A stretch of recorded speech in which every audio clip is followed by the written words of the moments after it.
Jeg hedder Ejgil, og jeg er nu årgang 45, 76 år. Jeg er født og opvokset her i Finderup, og boede her så nær som da Bente og mig vi flyttede sammen. Der boede vi 3,5 år inde på Mågevej. Ellers er herude det her foregår. Nu skal vi jo lige snakke lidt om militært øvelsesterræn. Det er en område, jeg færdes rigtig meget i. Helt fra jo ganske lille, der render bagefter min far, når han var på jagt ude på området. Og jeg fisket meget ude i Mogsø som dreng. Så det er en område, jeg kender temmelig godt. Jeg vil lige ved at sige bedre end min egen bukselomme, men så vi render lige igennem, hvem der har boet ude over militæret. For at gå tilbage til vi skal helt tilbage til 1960, der blev jo så besluttet, at Viborg Kaserne den skulle nedlægges, og der skulle bygges en mega kaserne ude i Ravnstrup med indgang fra Hellerupvej. Den skulle ligge på hjørnet nede Holstebrovej, Hellerupvej. Med op til 1500 mand, tror jeg, der blev sagt dengang, der skulle indkvarteres dernede. Men det blev jo så aldrig til. Men banker og ting og sager, de begyndte jo at købe jord på den anden side af Hellerupvej dernede. Men det blev jo så solgt, da de fandt ud af, at der aldrig blev en kaserne dernede. Men for at vende tilbage til øvelsesområdet, så må vi hellere lige regne igennem. Der var 19 gårde, der blev inddraget. Og der var ca. 50 lodsejere, som måtte aflevere jord til staten, der militæret de overtog. For der ligger 1064 hektar sammenlagt jord dernede. Af lodsejere, der var Viborg Kommune den største. De har et 237 hektar, tror jeg det var. Og Hegeselskabet 132 hektar. Og Dagbjerg Mønster Smålerup Kommune, som det hed dengang, de havde også en 50 hektar derude. Resten, det var jo sådan set gårde og lodsejere, som blev købt op og eksproprieret derude. Og selvom det er 1064 hektar, så var den samlet pris for staten 4.336.810 kroner helt nøjagtigt. Det er faktisk det samme som et parcelhus koster i dag, har jeg sagt. Men tiderne, de har ændret sig jo. For lige at regne igennem de 19 gårde, som blev nedlagt, så kan vi begynde med gården hernede langs Hellerupvej. Det var traktormandens gård. Og den hed traktormanden, fordi han var en af de første her på egnen, der havde traktor. Han er mindre end 2. Han havde sådan en gammel Forsund på jernhjul, han kørte rundt og brød hege med. Plus han havde en præsident-traktor, som han drev hans landbrug med. Så det er traktormandens gård. Så hans nabo lidt længere vestpå, det var jo så skorstensfejerens gård.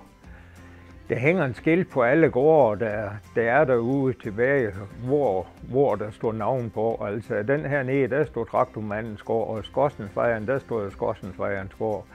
Skorstensfejeren, det var Laurits og Martha, der boede der. Martha, hun gik ud som husmoderafløser og kogekone, når der var behov for sådan en. Og Laurits, han var skorstensfejer. Han kørte rundt på cykel i hele egnen, var nær sagt. Han havde en distrikt, der hed Ravnstrup, Finderup, Hald Ege, Skelhøj og Frederiks, som ord han fejede skorsten. Der kørte han på hans cykel med hans skorstensfejeri. Jeg kan huske Iven Overstang, han sagde, at de sidste år, han kørte, der fik han en dieselknallert. Så det var jo en stor fremskridt for ham dengang. Det var så skorstensfejeren. Så går vi jo på den næste, det var lidt længere nordpå. Det er Madsens gård. Der boede Astrid og Albert Madsen. Og Albert, han havde også en bedre job ud over landbruget. Han var lillebilsvognmand, som det hed dengang. Jeg husker, at han havde sådan en folkevognsrugbrød, så når der var spillet en Far til 4 eller Morten Korch-film inde i Viborg, så kunne han jo have hele familien med på tur derind. Så det var Madsens gård. Så den næste, der ligger lidt længere nordpå, det er jo Leths gård. Der boede Esther og Niels Christian Leth. Det er Svend Eriks far og mor, Svend Erik, der bor heromme i den anden ende af byen. Det var hans far og mor. Og det er jo en af de yngre landmænd, der var ude på området. Så de købte gård nede i Ravnstrup og drev landbrug efter den 10 år, de måtte flytte fra området dernede. Så kom vi helt ud til Holstebrovej. Der boede Thomas, og hans kone hed vist nok Martine. Hende har jeg aldrig kendt, men Bitte Thomas, som vi kaldte ham. Altså, der står på gården Thomas Altid Glad. Det er militæret, der døbte gården sådan, så han må jo være godt tilpas med ting og sager. Det var dem, der boede hernede mod Ravnstrup. Så kom vi ud til lige over bunkeren, den ligger, eller over den blev bygget. Der boede Anders Lun, som han blev kaldt, og hans husholder, hun hed Jensine. Han er altså Anders Lun, altså han her, det staves nogenlunde, men jeg har aldrig hørt andre navn end Anders Lun. Men det er der over bunkeren, den ligger, eller blev senere bygget, han boede. Den går, der var faldfærdig, da militæret de tog, og den blev jævn med jorden med det samme. Så kom vi lidt længere ud, lige vest for Jyllands midtpunkt. Der boede Martin Jensen. Men han blev dræbt. Han gik ud foran en bil ude på Holstebrovej i 62, så han nåede aldrig for erstatning for hans gård eller noget. De gamle sagde, at han læste op og sov til middag ved konen op på Kvalst. Altså, så må det være den dag over, han var ordentligt uvildt. Han gik ud foran en bil ned på Holstebrovej. Så han blev dræbt der i 62 som militær, de to. Så går vi lidt længere ind i landet. Der boede Anne Tovgaard. Hende mand var død nogle år, 5-6 år før militæret, de to Annes gård der. Hun flyttede så siden her til Finder. Hun blev boende ude på gården og lejede så jorden ud efter hende mand døde. Hun flyttede så her til Finderup og boede om i Hækkely, det første hus her om efter Bendiksen. Og de sidste år, der boede hun nede i Niels Jørgens hus, som mor og nu Søren Riis, han er ved at bygge hus. Altså der boede hun i tømmerens hus dernede. Det var Anne Tovgaard, ja. Så gik vi ned, så kom vi ned til Tovgaard Mose. Der boede Niels Andersen. Det var ham, han blev kaldt eneboeren. Han boede helt ude i vandkanten ved Tovgaard Mose. Det var ikke engang et ordentligt hus, han boede i. Det var bare sådan en skur, han boede i. Men det var da mere eller mindre luksus for ham. For før han flyttede derned, der boede han i en jordhule ude langs Skovdal. Et hul ind i brinken der, og så en pandeflade over. Det var Niels Andersens hule dengang. Men der hvor han flyttede ned, det var sådan en skur over tørvearbejderen, der gravede tørv ned i Tovgaard Mose der. For der havde Ravnstrup Savmøllen, de havde rettigheden til at grave tørv i Tovgaard Mose. Og der havde de sådan en skur, de kunne gå i læ med, når det var dårligt vejr. Der flyttede Niels Andersen ned. Og han havde en enkelt ko, og han havde lidt jord til derovre, han boede, fordi derovre de slæv tørv op, det hørte også til Ravnstrup Savmølle. Og tørven, de kunne ligge tørre, og det jord, det havde Niels Andersen også, og der gik hans ko jo så, og den malkede han jo, og det mælk han selv kunne drikke, det bar han op til Tovgaardgården, som lå op i den anden ende af Tovgaard Mose. Der lå 2 gårde lige nøjagtigt op ad hinanden. Det har min svoger, Jens Willy, det har han fortalt. Han kørte mælkdue dengang. Der kom Niels Andersen op med det mælk der og leverede til dem. Fordi han var jo handelsherre nede til mejerien, så han så afregnede de nok, når han fik det mælk leveret der. Ja, det var Niels Andersen. Så kom vi op i den anden ende af Tougård Mose der. Der var 2 gårde helt klods op af hinanden. Den, der lå længst ned til vandkanten, det var Niels Tougård og Magda, som siden flyttede her til Finderup også. De byggede det nummer 2 hus op ad Stanghevej fra kronen af der. Det røde hus, der ligger der. Der flyttede de ind dengang, de måtte forlade Tougård derude. Og lige på den anden side, der gik kun lige en markvej mellem de 2 gårde, hvor mælkekusken han kunne køre. Der boede Karla og Holger Abrahamsen. De var så også imellem de yngre ude på området. De købte en sin gård i Pederstrup og drev landbrug efter den tid også. Og de der Tougård gårde, de børn, de hørte faktisk her ind til Finderup, hvor de gik til præst herinde i Finderup. Men de gik i skole ude i Krogsgård skole. Der var skole ude på området, der hvor militæret har i dag. Der var en gammel skole, der hed Krogsgård skole. Den er der forresten i dag. Han er Leif Kirkeby, ham der bor i skolen i dag. Den er derude stadigvæk, så der gik de i skole fra alle sammen. Men de gik til præst herinde i Finderup, de der Tougård børn. Så kommer vi ud til Alfred Christensen. Han boede lidt vestpå. Der boede Julier og Alfred Christensen. Der var nu forresten også 2 piger. Dem husker fra bal herinde i Finderup. De kom cyklen her ind i dansesko og balkjole. Så det var en nøje rejse her ind igennem Morville og ind til Hesselbjergvej, inden de kom ind i forsamlingshuset. Men sådan var det dengang. Så ligger Langskovhus. Den ligger på kanten af Langskovdal, som det her du. Der bor Margrethe og Magnus Langskov, som han hed. De hed vist nok Jensen, men jeg har aldrig hørt andre navn end Margrethe og Magnus Langskov. Han blev forresten også kørt på. Han kørte ned i Ravstrup på cykel, og der blev han kørt ned af en lastbil og døde kort tid efter. Og Margrethe, hun flyttede så til Mønster. Det var også lige omkring det årstal der, som militær de tog.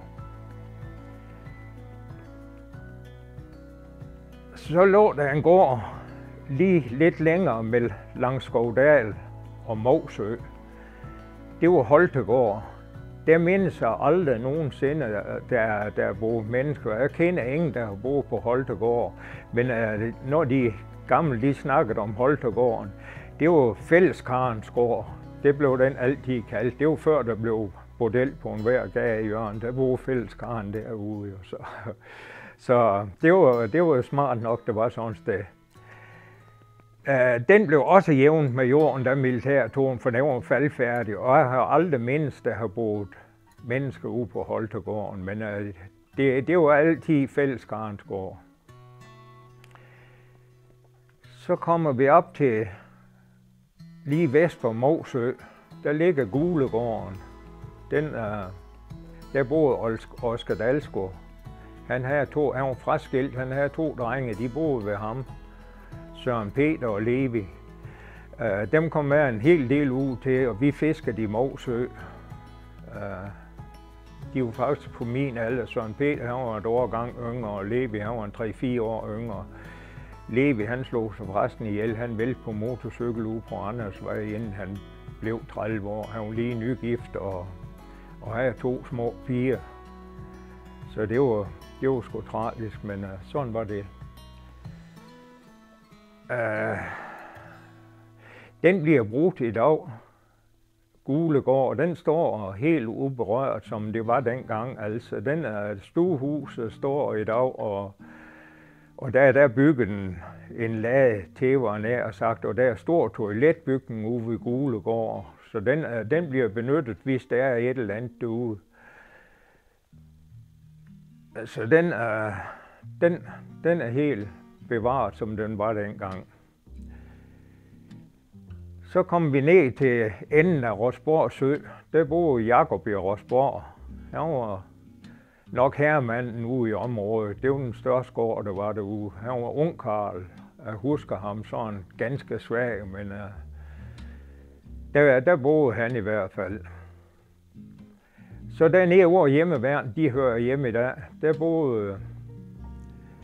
der boede Siri og Niels Peter Kratmann, som han hed. Han hed Niels Peter Nielsen, men han blev altid kaldt Niels Peter Kratmann. Der boede de. Og der var nu forresten også 2 piger, som jeg husker fra mine unge dage, altså, men det er så en anden sag, var nær sagt. Så længere op mod Holstebrovej, der var Krogsgo Møllegård. Der boede en, der hed Niels Lauritsen. Der kom bønderne jo ud og ned og fik malet korn, altså. Der blev møllen, den blev trukket af vand op fra Rosborg Sø. Det var sådan en stigebord, som de kaldte, altså sådan en vandfald, der over vandet, det faldt ned, og ligesom nu ude ved Tangeværket, var nær sagt, som trækker elektriciteteværket. Altså den blev så trukket af vand op på Rosborg Sø.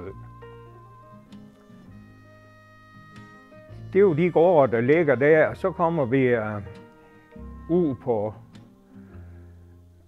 sydsiden af militærområdet. Der boede Karen og Jens Peter Nordensgaard. De hørte sådan til Finderup skole. Nu havde de ingen børn, men dem, der boede der før, de børn, der var der, de gik i Finderup skole. De hed Lenius, han ligger nu på gravtommen på Finderup Kirkegård. Altså, der er min bror Bent, som han gik i skole med en dreng derudefra. Så det var noget rejse ind til Finderup skole. Det var før, der kørte skolebusser jo. Men sådan var det.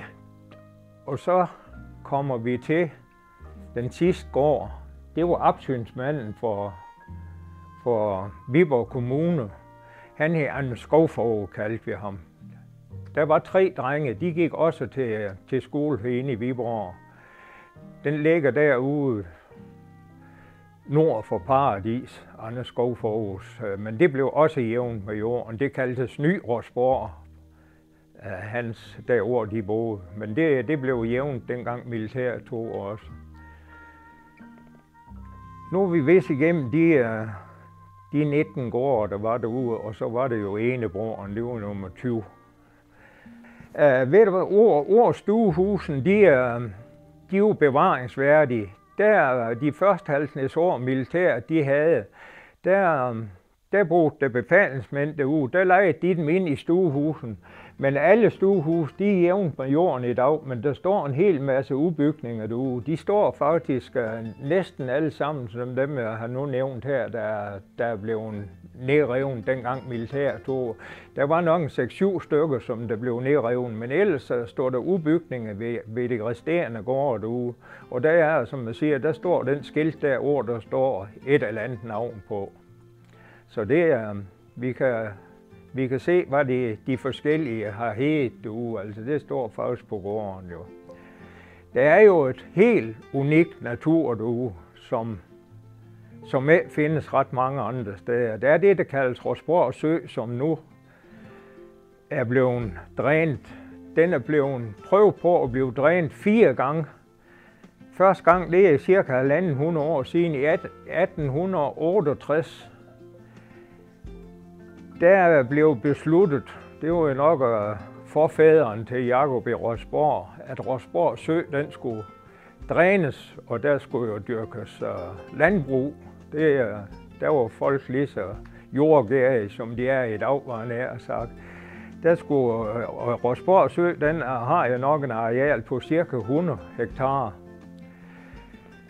Så i 1868, der blev så besluttet, at stigebordet nede ved Krogsgo Møllegård, den skulle fjernes. Altså det er sådan set en dæmning for at holde vandet op i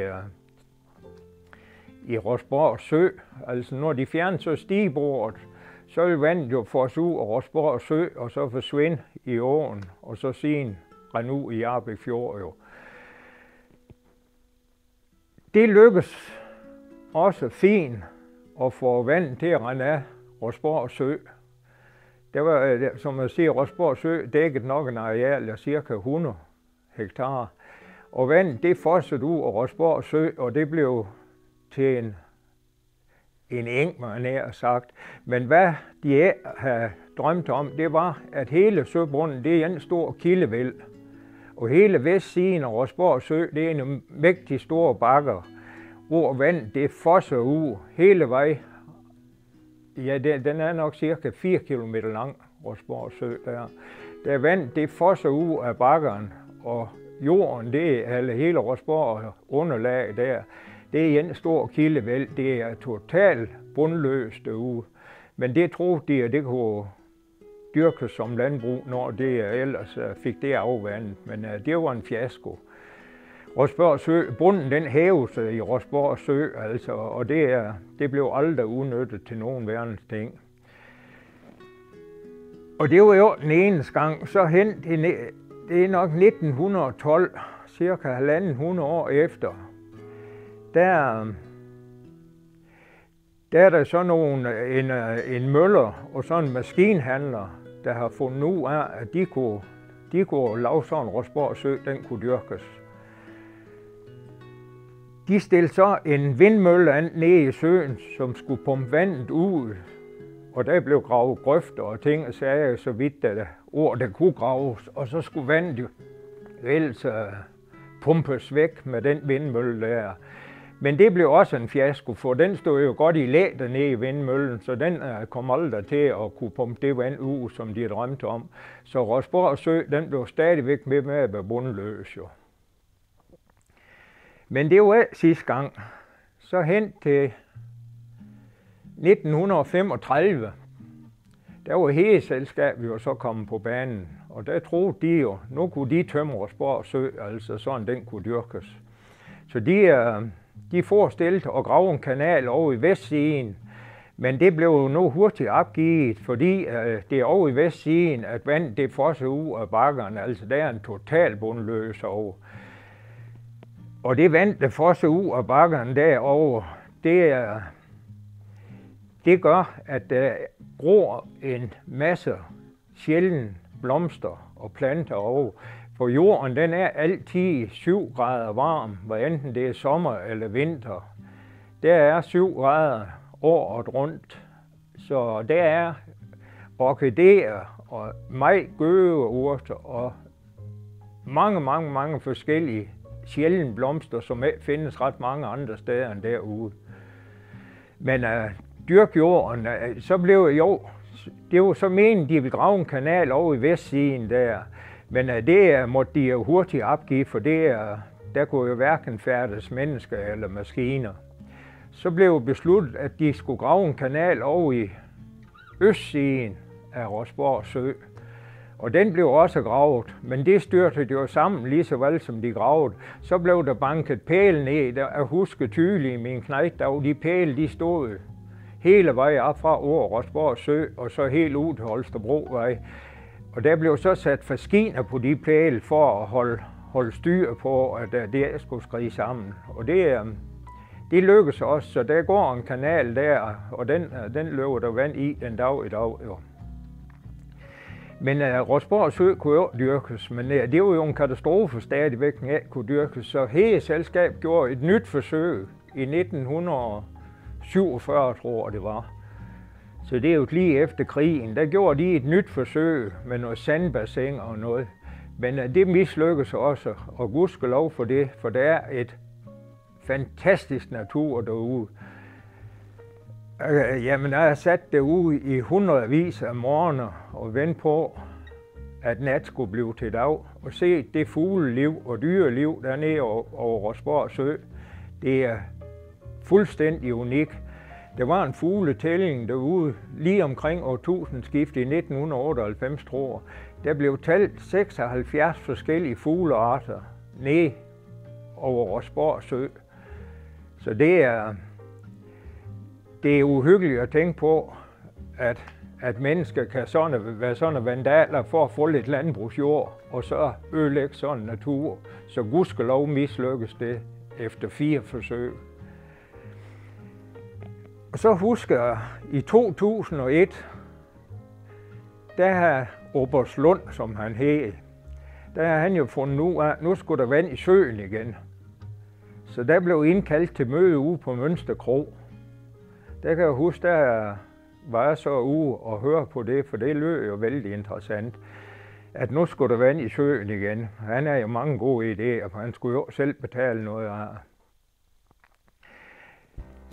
Det eneste, der Dansk Naturfredningsforening, de var med på, at der skulle vand i søen igen, og det kunne blive så og så godt. Men der var nogle fiskeriejere nede på den anden side af Mønster, nede i Bryrup. De var altså godt nok imod det der, for de mente, at vandkvaliteten den blev ødelagt noget, hvis der blev lavet en sø deroppe igen. Og søen er aldrig blevet lavet, så sådan gik det. Men det er en fantastisk naturområde. Som man siger, de morgener, jeg har sat derude, dem vil jeg bytte med en ferie nede ved Milhavet på nogen mulige måder. Det er fantastisk at se det dyreliv, der er derude. Så det er det, der er at sige om Rosborg Sø. Det er en god tur at være. Der er offentligt tilgængelig på hele vestsiden af Rosborg Sø. Altid, var nær sagt. Militæret har lavet en jernbro, der går over Rosborg Sø, så man kan altså færdes på begge sider af Rosborg Sø nu. Men det er altid tilgængeligt over på vestsiden. Der kan man holde ude ved Vigevej, så gå den vej ned. Så det er sådan set det, der er at sige om Rosborg Sø. Så skal vi jo også lige have med, at Finderbunkeren, den blev bygget derude i 1900. De begyndte nok at bygge den i 1975. Der blev gravet et hul. En mega hul. Jeg har aldrig set mage til, og det er, jeg husker, der stod sådan nogle rustengravemaskiner derude med sådan nogle vejermaskiner med sådan en skovl, de kunne smide ud og så slave jord op. Det var et mega hul, og der blev så bygget den der kaldes Finderbunkeren. Altså der blev jo bygget en 3-etagers bunker ned i det hul der. Det tog 5-6 år at bygge den, måske en 6-7 år. Der blev etableret 2 betonværker, som stod derude. De arbejdede nat og dag i de 5-6-7 år, det tog at bygge den der. Væggen, de var jo 2 meter tyk i beton. Og jeg husker at have en kammerat, der var smed. Han var med til at svejse armeringsjern derude. Det skulle jo være certifikatsvejser, der skulle svejse det armeringsjern der, for det skulle jo gå holde til en atombombe, var nær sagt. De kørte nat og dag med de 2 betonværker, som blev etableret derude. Indtil, jamen det var jo der først i 80'erne, 83 eller sådan noget, som den blev taget i brug.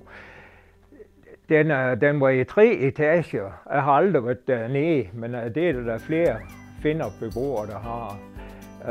Men den var i 3 etager, og den øverste dæk af hvor tyk den var nok også en 2-3 meter tyk. Så blev der kørt jord henover, og oven på det jord igen, der blev støbt et ny betondæk, der var 3,5 meter høj inde på midten, og så skråen derud. Så i dag, og så blev der kørt jord på den, altså, så den kan faktisk se i dag an, der er en stor forhøjning ude på terrænet derude. For her, da militæret de er set derude i godt 20 år, så synes de jo, det var sjovt med, så flytter de tilbage til Karup igen, altså, så er det, det var nok ja, det var der i begyndelsen af, nej, det var nok af 2013 eller sådan noget, de flyttede derudefra og flyttede tilbage til Karup igen. Men jeg husker dengang, da Finderbunkeren den blev indviet, der var det de der friskvinder, som var så meget tale dengang. Der kom jo en 400-500 friskvinder derud og slog de tippe op over på den anden side af Holstebrovej. Og dem havde de meget hyre med militæret, fordi de ville jo klippe de hegn i stykker derovre. Og militæret, de gik jo vagt, altså, men de skød aldrig nogen af friskvenner. Der blev ringet til politiet, og de kørte dem ind til afhøring, og pigerne, de tog jo ud i de tipier igen, når det var overstået. Og de var derude i længere tid i hvert fald, men med tiden så opløste de og så forsvandt de. Men jeg husker, at der blev boende en enkelt, hun hed Sunshine eller sådan noget. Hun blev boende derude. Hun havde hende i tipi over på vestsiden af Rosborg Sø. Der boede hun over, og hvad der blev af hende, hun holdt foredrag. Hun levede af at holde foredrag sådan her i området, altså angående, at den 10 år friskvinderne, de var derude.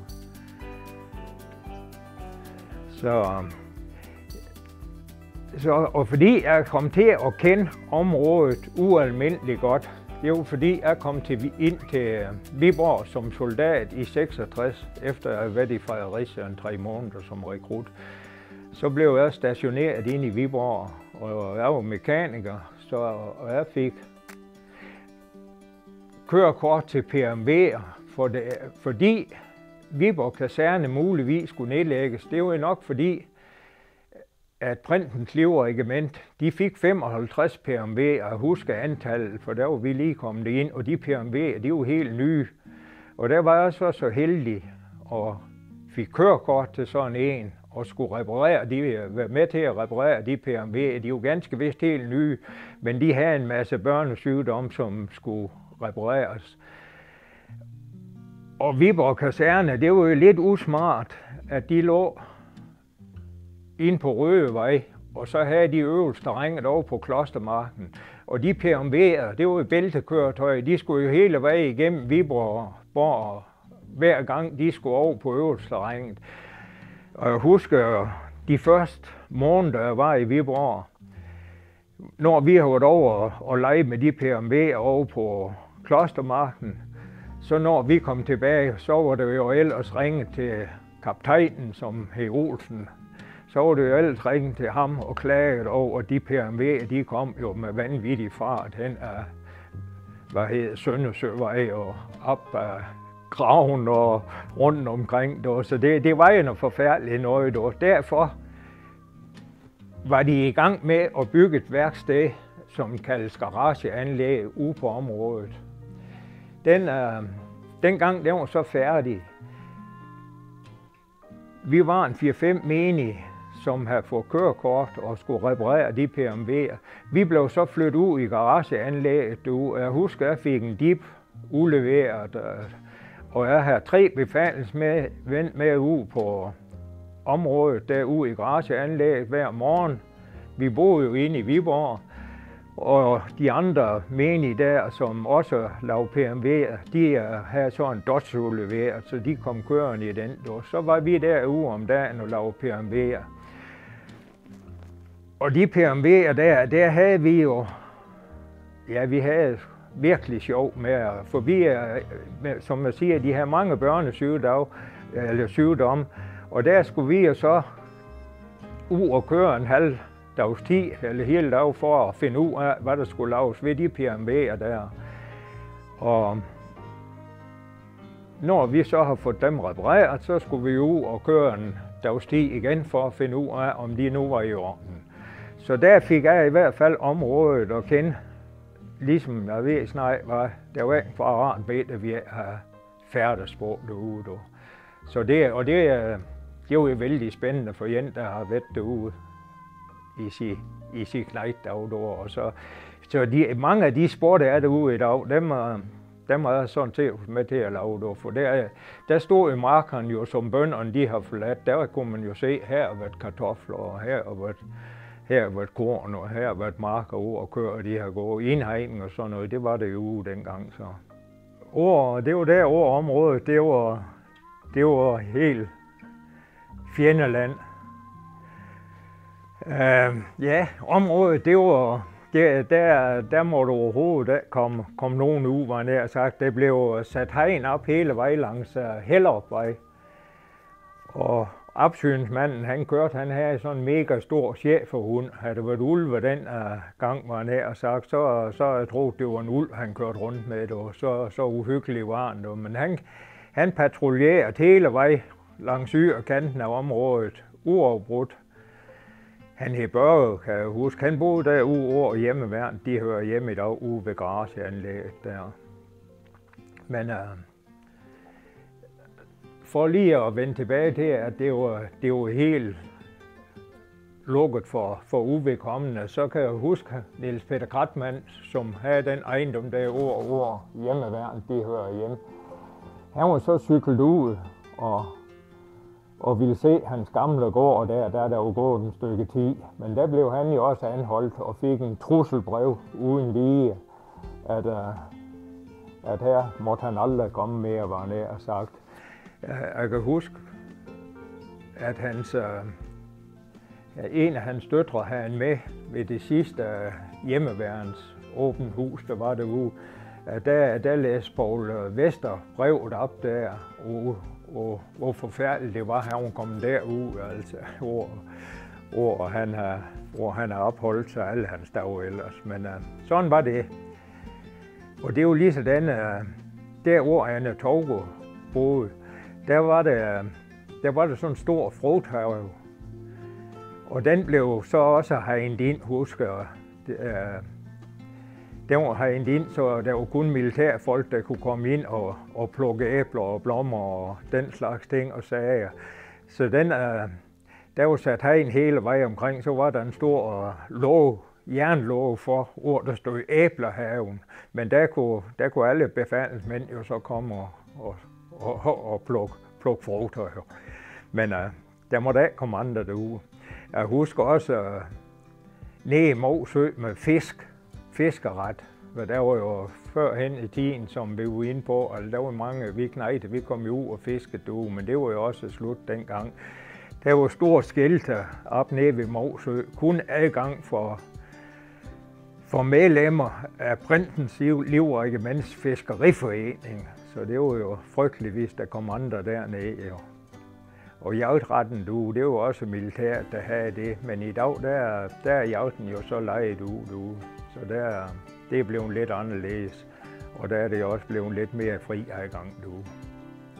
Viborg Kaserne blev jo så senere nedlagt og flyttet til Skive. Prinsens Livregiment blev nedlagt og flyttet til Skive.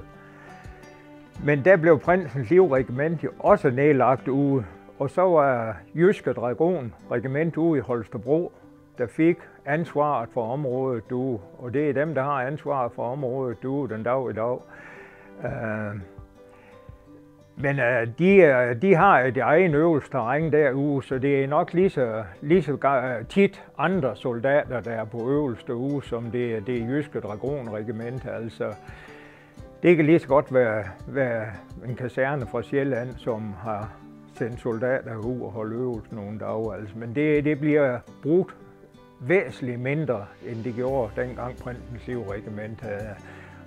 Og Jyske Dragonregiment har de egen øvelsesterræn ude i Holstebro, så det er begrænset, hvad de er her. Så